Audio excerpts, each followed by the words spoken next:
Welcome everybody, Birds of 3 here. This is going to be a quick guide slash intro for my league starter, where I'm calling I called it just a Bulletproof Flicker Slayer. It's my league starter, and the idea with it is it absolutely bulletproof, nothing can kill it? No, that's just the concept I wanted to go with. So if you're clicking here because you're like, wow, I want something that's never going to die and never have to worry about anything. Might not be, but potentially could be here. So for starters, I'm going with Slayer Ascendancy. We'll start there. I'll pull up the path of building to make it a little easier for me to look through. So the idea was I wanted to get the physical reflect part of Slayer. When I was thinking about league starters, I made sort of a list of the things that really bother me, that just are annoying for me personally to fight against. So maybe you'll find these similar or not. But physical reflect maps. I wanted to be able to do any map I came across. I wanted to not have to worry about early league, vol orbing a map, having it go unidentified, or turning it into a Fizz Reflect map and having it be my only, tier 9, 10, 11, 12 map early on and not be able to do it. So Fizz Reflect removes that. And also in the land of Slayer, the leeching nodes here. So you have the unaffected by bleeding while leeching. That's just a little bonus for that and can't be stunned while leeching, on top of leech effects are not removed at full life. So this means any map where you can't regen mana or energy shield or life is also not a problem, because we don't regen when we got Vol Pact here. So we don't regen, all we do is leech, but it doubles our life leech per second. So that was the concept. And I went with Bane of Legends to kill enemies with 20% lower life, give a little movement speed and attack speed after killing a rare, just to make that mapping feel a lot quicker and a lot quicker. That was the concepts here. I thought about things like, I don't like proximity shields. So Flicker Strike is a skill that I really like just in general, but that puts me on top of every Flicker Strike or every proximity shielded mob. So the one, I think it's a Mao Kun map, where the last boss in that area is a proximity shield Slither Boy. I can't remember what the base type of the enemy is called, but he just zips around, shoots you, and if you're on anything that's ranged, it can be a really annoying. He's not hard to kill, he's just hard to get in range in his shield and then do damage. So Flicker Strike takes care of that. Other thing that really bothers me in a lot of leagues is porcupines. Porcupines explode, dealing an AoE of spikes that do a lot of physical damage when you kill them.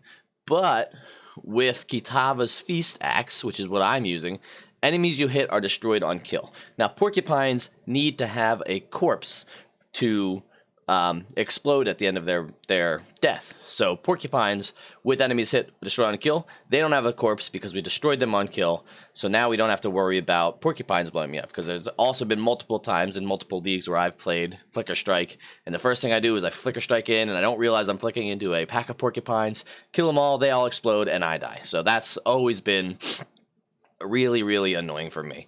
So that's where I went with this. The Kitava's Feast also has 1% of physical and attack damage leeches life and as mana.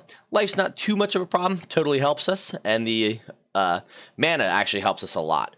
So as long as we're killing things, we're going to be leeching a hell of a lot of life, with the also recover 5% of max life on kill, which makes just sustaining through maps very, very easy.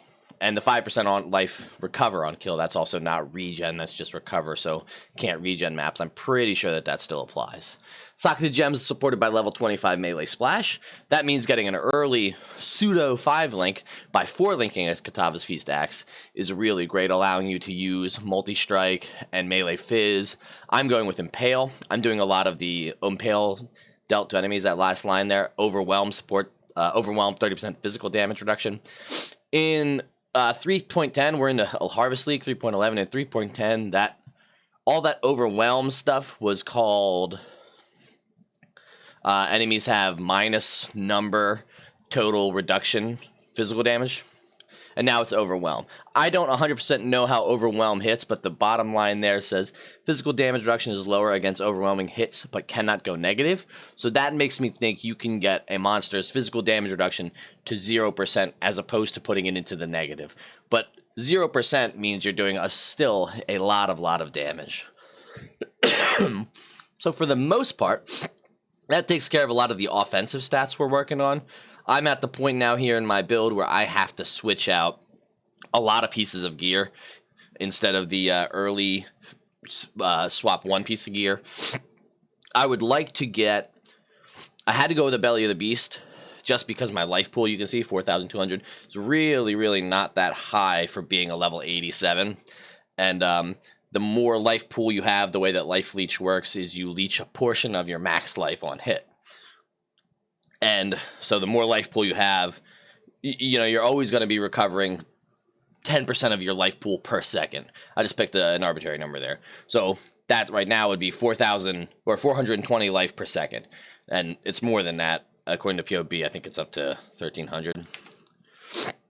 Let's pull up my current build at the moment so you can see mine. I will link down below the build, the one we were just looking at, to see what my ideas was. My ideas was. So we use Frenzy for just boss killing. We'll just go with. I'm always leeching. They've been impaled 5 times. We'll go with not killed, no nearby enemies, no adrenaline. Probably have fortify because I've been using that. I'll go with we're using brutality, not maim, against single targets, because that's brutality does increase or more multiplier of. My brutality is level 19. So the wording on maim, supported skills deal 27% more physical damage. Brutality is 58% more physical, and melee is supported skills deal more melee. So melee phys, more phys, and an increase there. But what I'm saying here is the big node there is 58% more physical. I'm pretty sure impale is repeating that impale damage is also physical. So I think brutality double dips on the hit damage and dips in on the impale damage by giving both of those a big more multiplier. So I think that's why, I'm pretty sure that's how that works. Regardless, brutality is still a huge piece of damage for us. If I take this off, it's 120. It's 36% of my damage.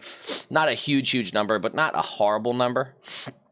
So I think I also, okay, here we go. Back to the tree. I went with inspired learnings. I forgot about how powerful those are early league for mapping.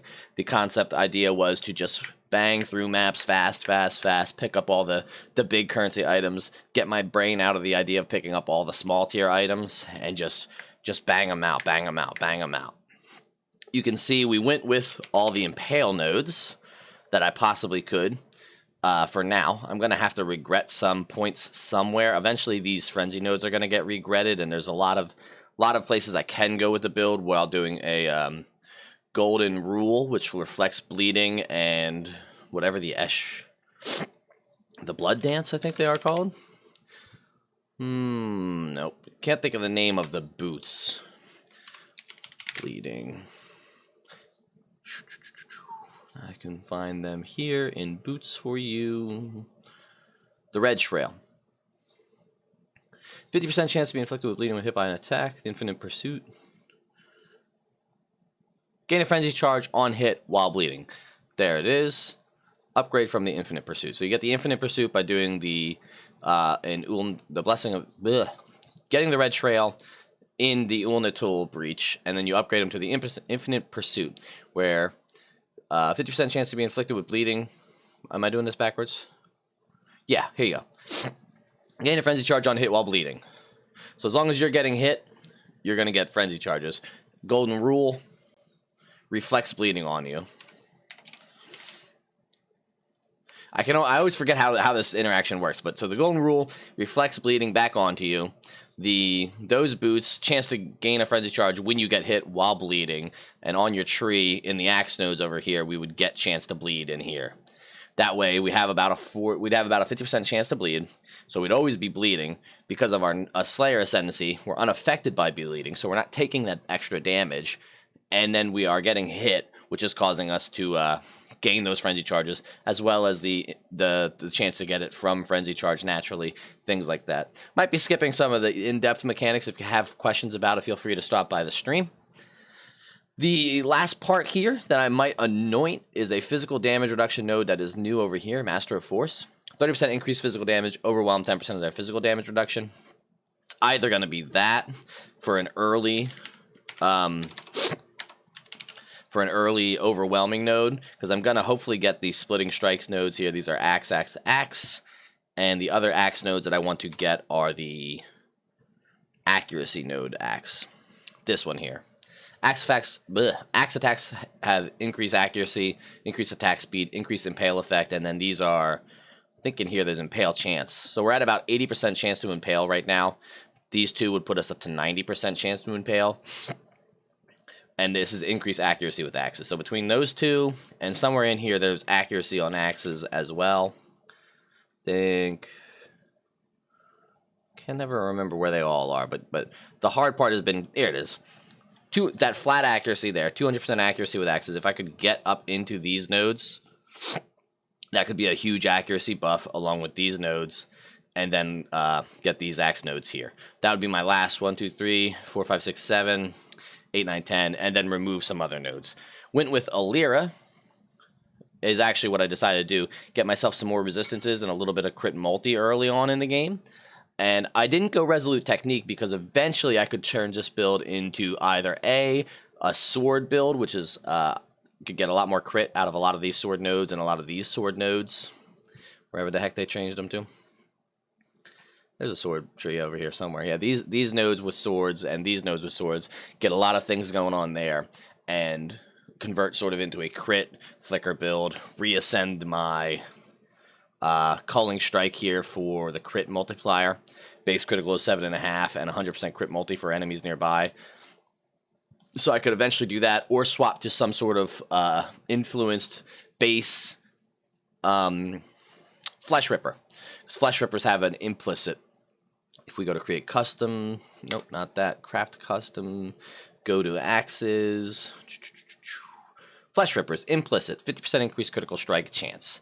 So that's based on the weapon. So we could get a high crit chance from that, or use another axe of some sort that's bigger and get that tree node here, because that also would make it 7.5%. So we could get our base critical strike chance up very, very high and convert this into a late game axe build. Regret some of these points in here, start regretting some other points, getting some more defensive nodes and life nodes.